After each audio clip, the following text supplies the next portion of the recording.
It's Mark and Ann, and we are back once again for our CareQuest podcast show. What's new, Ann? Anything?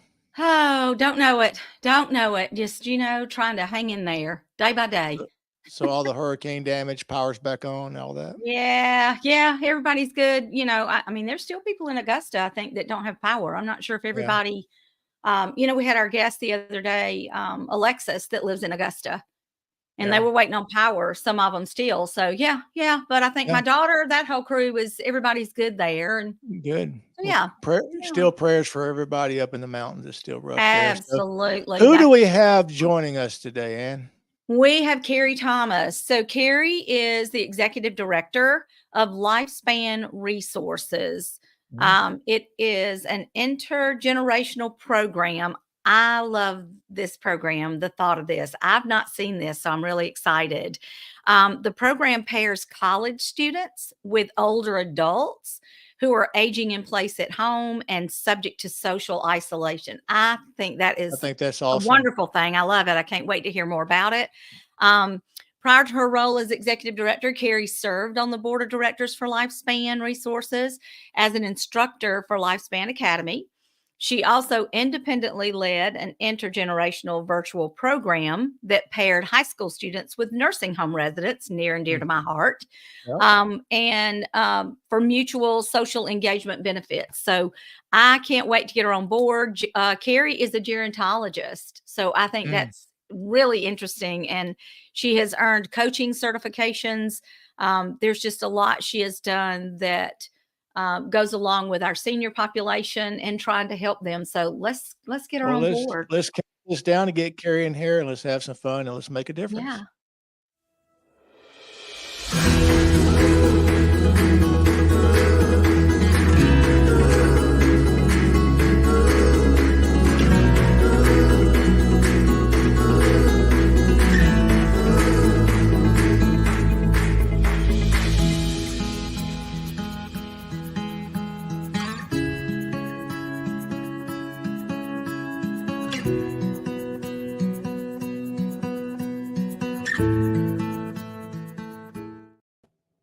Well, hello, Kerry.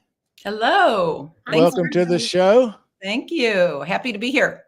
And I'm glad the sun's shining today and it's pretty out. And absolutely. Good. Yeah. Well, let's kick some things off here, and why don't you just tell us a little about yourself? Sure. So, Ann, thank you for the intro. I am a gerontologist. So for those of you who don't know that, because a lot of people glaze over when I say I'm a gerontologist, it is the psychological and social side of aging, psychological and social, not clinical. So that's the big difference between geriatrics and gerontology. Okay. I went back and got my degree later in life. I've reinvented myself a few times, but the reason I've done that is because I just have a real love for older people and want to see them thrive as they get older and older. There were two things that resonated with me when I went back and got my master's in this space. One was something called invisible theory, that the older people get, the more invisible they become. And that just really kind of broke my heart. I mean, why are we have these older adults that have so much wisdom and value, and we're just not appreciating them or not finding them. And the second thing is there are so much benefits to intergenerational crossover, and we typically don't do that very well in this country either, in the Western culture. Yeah. So those were the two things when I went back to school after a corporate career, and I got this when I earned this degree, I thought if I could plug in somewhere and make those things happen and come alive, kind of combat invisible theory and promote intergenerational programming, that was going to be me. So I was fortunate enough to find a position with Lifespan Resources, really as a facilitator of life story workshops and bringing people together online, older adults. And then when the former executive director retired, not quite 2 years ago, I raised my hand and said, you know what, if we don't have a successor, I'd love to be it. I had at that time, I'd moved into a board position. And so here I am. And we pivoted the platform for Lifespan, which formerly was a in-person only program for older adults 65 and over. When they retired, they had a place to stay socially and cognitively engaged. Okay. I pivoted under my leadership. I've pivoted the platform to virtual only. And that has a lot to do with our constituents got so much older that they weren't driving as frequently. Mm-hmm. They maybe were limited by mobility. And so I said, well, then they're going to even get more invisible, aren't they? So let's make sure we can reach them. So yeah, and we partner with the universities around Atlanta and University of Georgia in Athens for our students. And we're just making it happen online. Have you had any issues with the technology gap? As a rule, Mark, older adults, let's just face it, they didn't grow up with this, right? No. I mean, I didn't grow up with this, and I'm younger than them. So there is sometimes a challenge, but I find that more people are open to lifelong learning and giving it a whirl and giving a shot than not. And now I'm not going to say there are people who say, no, I do not do that. I don't do that. I'm an older adult. I don't do that. But I think pandemic really changed that for a lot of our older adults. Yeah. Their adult children, their children help them get there. And now we have young students that are helping them stay involved in that. I make it super, super easy. I email them email our group set. We call them community groups, by the way. I email their contact, their link every week. I embed it into a big red button. So all they have to do is click on the button and make it really easy. So nice. Yeah. Well, what you had mentioned about becoming invisible, I think that's true just in general. I even at 60, I kind of even already feel invisible sometimes, because when you go to certain events or organizations where there's a lot of younger people, you just do feel invisible. And just like my dad at 94, and Dad used to be sort of the unofficial mayor of our city. He was a local business owner and very involved in the church. And you just become almost forgotten about because you're not, he's not out anymore. And it's just difficult watching. So I commend you for what you're doing. I think that's not only brilliant, but I think it's a huge advantage for the young people to be exposed to the knowledge and experiences of older people. Well, that's something that, especially when I read the part about nursing home, and I don't know, Kerry, I'm a retired nursing home administrator. Yeah. Well, she's trying to retire. They keep calling her back. That happens when you're good. I'm not that good, but they just need people. But anyway, but thank you for that. But I love that you did the interaction. But, I used to tell staff all the time, if you would just take a few minutes to sit down and talk to these people, they were us. Now I'm older because I am retired. But even back in my 40s and, 50s, even, I would say, sit down and talk to them. They have stories to tell. They lived lives. Just because they're in a nursing home doesn't mean that they weren't once bankers or in the military or whatever they did. And then we did I went into the assisted living side for a short little minute. Not my cup of tea as much as the nursing home. That was my heart. But we had the company I worked with developed, and I thought it was so wonderful. And we had started out with 5 or 6 people, ended up with about 15 or 20. And it was called Lifelong Learning. And every week on Friday, they had their notebooks. We had the huge TV up on the wall. And so we were able to help them engage. And they were all about the technology piece and the learning those things. And I love what you do. So let's, Mark, flip on a little bit and let's go on and ask these questions, because I'm really anxious to learn so much about lifespan, because this is the first I'm hearing about this. So can you tell me a little bit about how it came to be? And actually, you just brought something up about stories. And I got into this because while I was climbing the corporate ladder and I was in commercial real estate, I just needed some more meaning in my life. I guess you'd call it, I went through a classic midlife crisis, and I couldn't give up the day job, right? Yeah. So I had 2 kids going to college, and I started volunteering as a hospice volunteer. thinking I was Oh, okay. thinking I was just going to sit with them and spend time with them and do whatever my manager needed me to do, my coordinator. But actually, when I went to the training, she said, "Does anybody in here know how to write or have any background in writing?" Well, I happen to have a bachelor's degree in journalism, so I raised my hand, and she said, "We need somebody who will do end of life stories, write end of life stories Yes. for these people." And that's how I ultimately ended up Yes. leading me to get a master's in the space, but in Mm. aging. But yeah, so it was so inspiring. I used to have friends that say, "How can you do that? You're spending the last like 3 or 4 months before people know they're terminal, they're going to die, and it's got to be so sad." And I said, "Oh no, it is so inspiring." It And it was is. Wow. It is. mutually inspiring. And the students, I say kids because they are so much younger than me, but the students and young adults in our program, although these people aren't dying, they know Mhm. that they're approaching end of life. And I tell them just what you also said, Anne, is that when I train them and talk to them ahead of time, I said, just remember, they're just an older version of you. They're not Mhm. Yeah. they're not dead.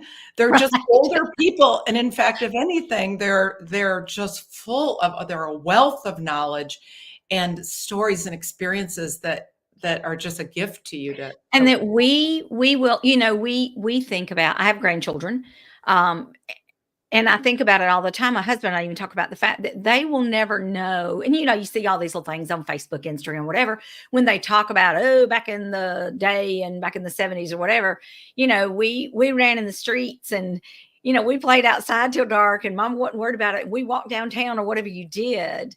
Um, my grandchildren will never understand any of that, but Mm. these people are in a generation that we won't ever understand, yeah. True. Yeah. that we did not really live through and truly have those experiences. And I love that. I love that this is what you guys Yeah. do.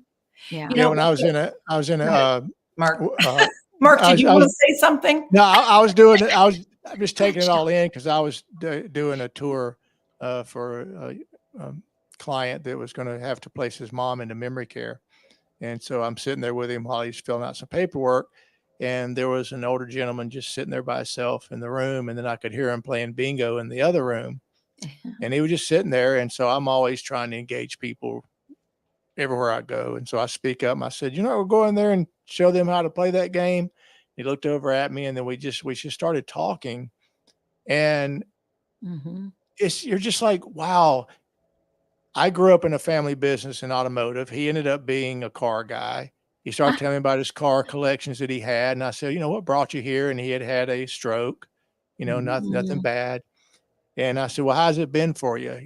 And he's like, it's been an adjustment, but I know it's something that I needed to do. But uh, we just got to talking and he goes, I'd like to show you some of the pictures of my cars. And same thing happened at another community I was in. I started talking to I had a table there, vendor table, and I started talking to one of the residents. It was independent living, and started talking to her, and she started sharing some stories. And she had went to her room and come back and had 3 different poems that she had written, and one was about her Oh. family, and it's just sobering because we all can get in the habit of just seeing old people Mhm. and not thinking that they still have life in them. They have memories, and so many of them. And that's why, Kerry, it's awesome what you're doing.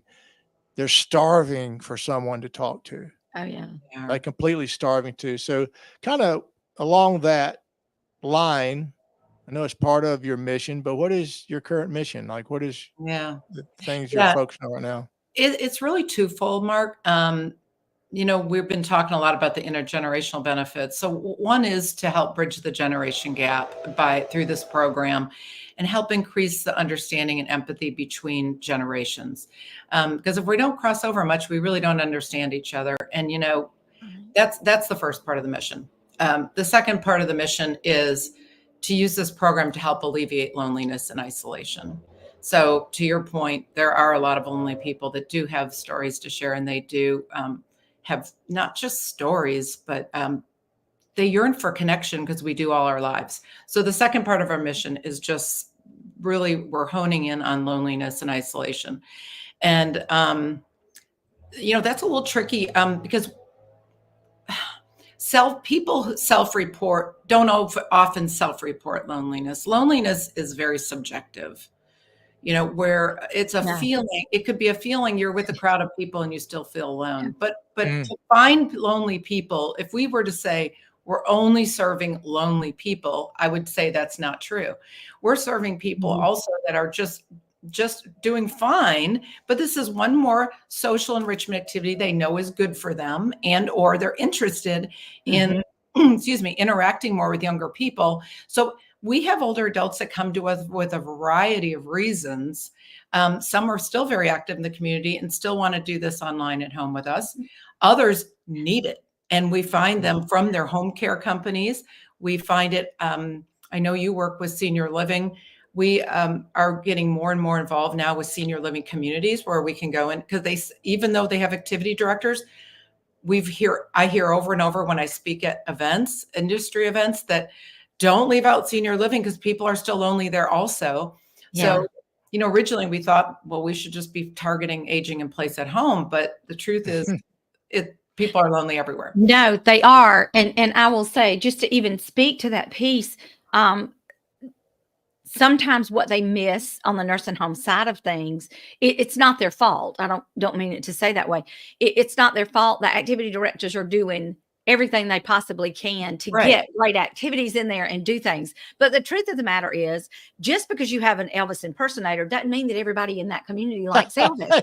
If you're playing country music, everybody doesn't like country music. And so it's very hard for them to pull in and keep, because here's the thing, you may have out of 30 residents that you can get to come to an activity and participate, you may have out of that 30, all but 5 of them that just love country music. Well, now you got 5 over here that don't, but to get someone to come in for just 5 that's going to do classical music, it's just difficult for them.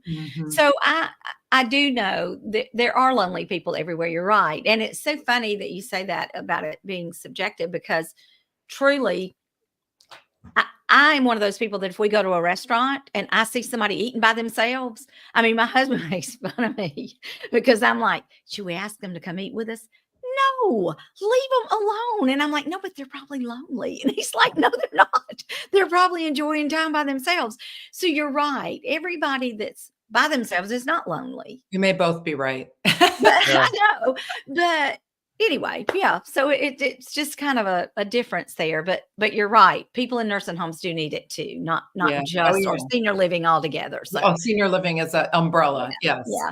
And so we've talked about unique programming offers. And so you have the intergenerational and you have an alumni program. What is that now? Yeah. So let me explain the programs a little more. So we have what we call intergenerational is a mouthful. So we call it IG, Lifespan IG.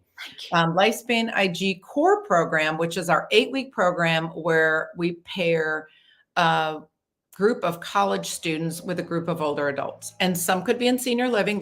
This past summer, we had a couple community groups going, and some came from senior living and some came from home.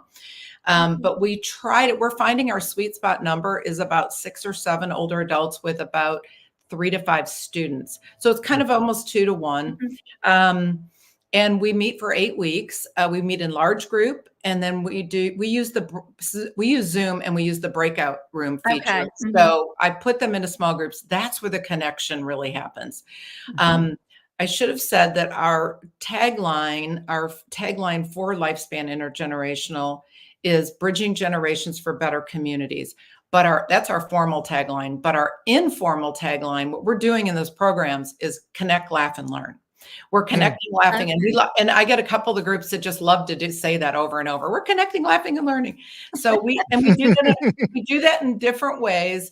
But we do that over the course of 8 weeks, both between large group topics and small groups. The first few weeks that small groups get to know each other. I mean, these are strangers coming together. Yes. But I have a lot of icebreaker activities. We throw in riddles to lighten things up. And then we really do just kind of dive into like even silly things like what's your favorite movie, or what's your favorite season or food, or why. Just real icebreaker And then we'll get in by the end of the 8 weeks. We're talking about, like, people are talking about, gosh, it's hard for these students they got to work, they got to go to school. It's expensive to rent. We'll start really diving into some great topics that older adults can talk about when they were younger, and even give advice. I mean, Yeah. of how they Yeah. can move their life forward. And then the second program, so that's how we initially form these community groups. But then the thought is, well, if we drop them after 8 weeks, what are we doing then? They're just going back to being lonely and isolated again. We don't want that. We don't want that. So we have Lifespan Alumni Program, which is an optional 2 days a week, two standing times, one in the morning, Tuesday morning, one on Friday afternoon. And we have the Tuesdays just all social. It's basically, we call it coffee conversation. Okay. That people come together and talk about. We have an 86-year-old, I should say this, an 86-year-old in my group named Beth. She leads the group for me. I mean, I'm there, but she's coming up with topics every week. Right. The Friday afternoon, I bring in a lot of speakers. So 3 out of 4 Fridays, we have cybersecurity experts. We have Medicare right now, open enrollment for Medicare. Yes.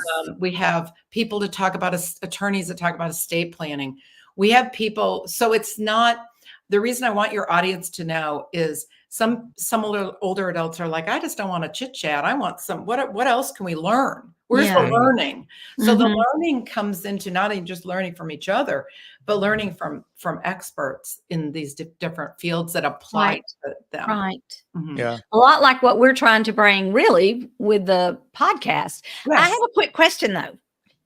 So when you're talking about, because we were created for relationships. So they're building these relationships. I mean, that's what life's about, is relationships. Yep. And they're building these relationships. Do they ever meet in person? Because I know this is virtual. Do they ever meet in person? Yeah. We've had a few people ask, and actually, I've been building a little list of people who are interested in that. We're going to have a Thanksgiving luncheon.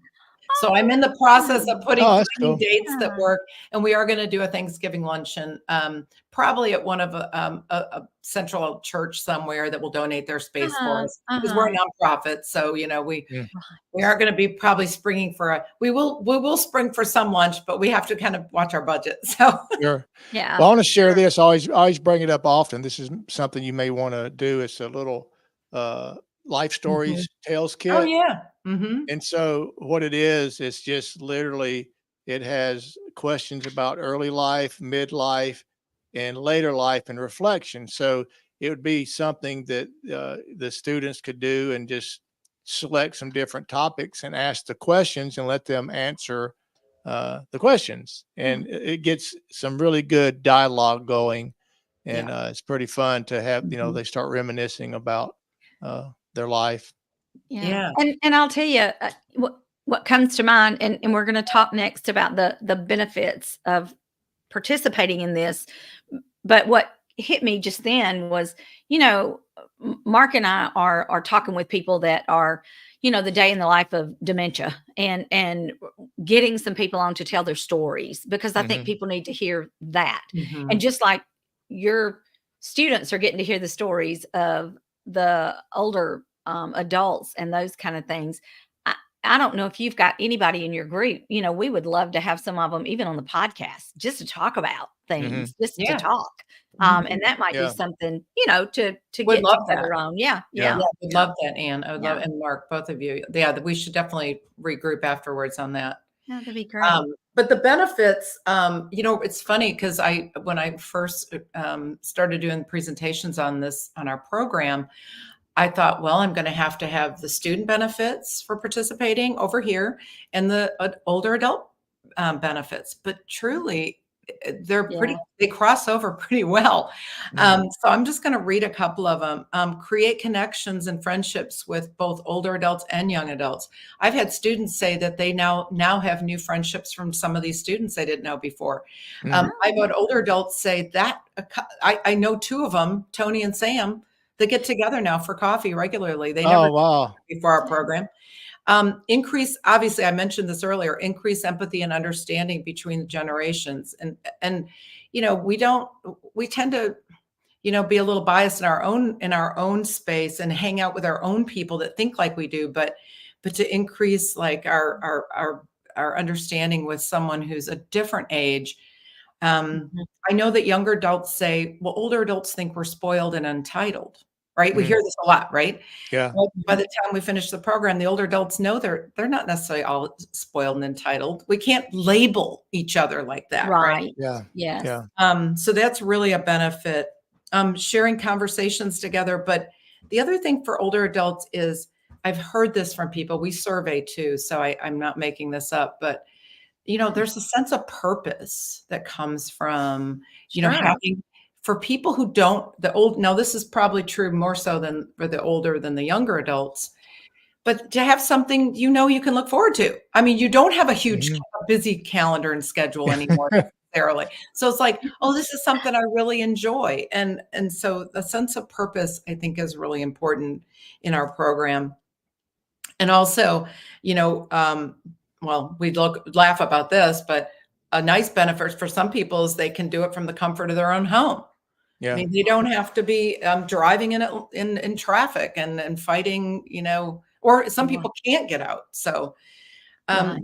but I think also for the students, I get a lot of students from schools of social work and gerontology, and they know that they can become part of a solution for social isolation and loneliness. They can be Mhm. not only can they get nonprofit experience and get community experience and community hours, but they also but they're plugging into part of a greater solution of a societal problem. Mhm. The Yeah. U.S. Surgeon General, as you know, has declared loneliness one of the biggest health epidemic for the last several years, 2, 3 years now. And Yeah. so it's just another way to say we hear that and we're trying to come up with a solution Mhm. Yeah. Mhm. for all age groups, for both. Right. Yeah. Yeah. Okay.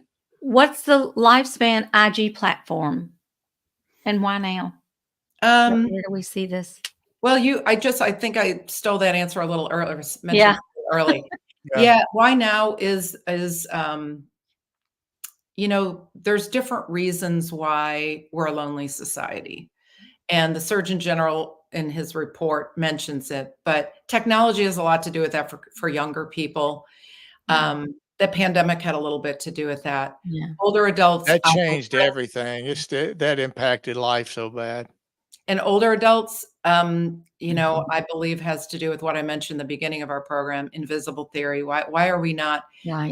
revering? Why don't we revere this a generation, this oldest old? Some of them have just lived amazing lives, served our Mhm. country, and we're falling down on that. We're not doing a good job. Uh-huh. So I would say, why did this take so long? Number one, why is our culture why did our culture become so age segregated that we didn't do it sooner? And eh, to me, age segregation is part of the problem. It's not Mhm. that we're purposely trying to be ageist against each other, but we're not trying to understand each other either. And so Right. that's what this platform is. Let's try to, Mhm. and I don't want to make it sound heavy. I really don't. We really have a great time together. We connect, laugh, and learn together. We don't come in saying, why are we age segregated? We don't Right. do that. But behind the scenes, if you ask me why I'm passionate about it, it's because we need to move the needle there. I just believe we do. And I think I know our program's doing it. I watch it. I watch the screen come to life and I watch people enjoy it. I get emails later. I get surveys later saying it's Mhm. great. So, Well, Well, I love it because having worked in nursing homes all these years, um, I have heard, I have some of my own family members, some of my own children, but I hear a lot of people that are, I don't want to go to the nursing home. Oh, no, I don't want to go to the nursing home. Like mhm. it's some horrible, and nursing homes get a bad rap. I mean, truly, and they I'm do. I'm just going to throw this out there. My one plug for the day for nursing homes, Mark, is that the majority of the nursing homes are not horrible. They're not. The majority of the nursing homes really do a good job. However, I know there are some, but there's some in every industry. It doesn't matter what you're talking about. But we tend to push away and say, oh, I don't want to go. I don't want to go over there. And they don't even want to go to an assisted living until you show them an assisted living, which are most of them a lot more modern looking and Well, people newer confuse the than, two. yes, the nursing home, but they don't want to go until they see that, oh, well, wait a minute, this is not so institutional. Mm. And everybody's doing all they can with the nursing home to not make it that way. But the people in the nursing home, a lot of them are just like people in an assisted living. I know. You know, they're Yeah. not monsters. There's nothing.